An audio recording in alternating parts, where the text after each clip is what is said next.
বর্তমানে যে পরিমাণ গরম তাতে নিজেকে ঠান্ডা রাখা খুব জরুরি।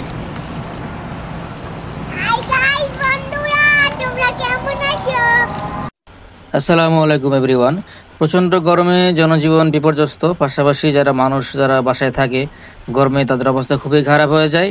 তাই মেয়েটি বায়না করলো যে চলো একটু ছাদে গিয়ে আমরা গোসল করে আসি।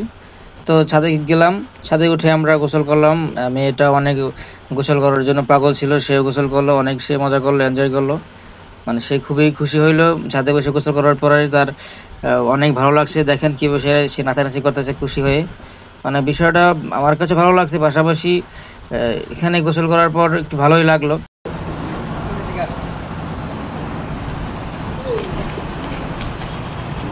বর্তমানে যে পরিমাণ গরম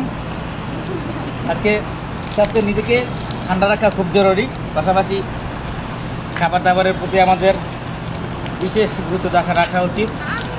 আর দিনে কমপক্ষে 2 বার গোসল করা উচিত, বেশি পরিমাণে পানি খাওয়া উচিত। যেই সবজিগুলো শরীরকে ঠান্ডা রাখে ওইগুলো আমাদেরকে এখন বেশি পরিমাণ খাওয়া উচিত, যাতে আমাদের হিট স্ট্রোক না হয়, আমাদের কোনো সমস্যা না হয়।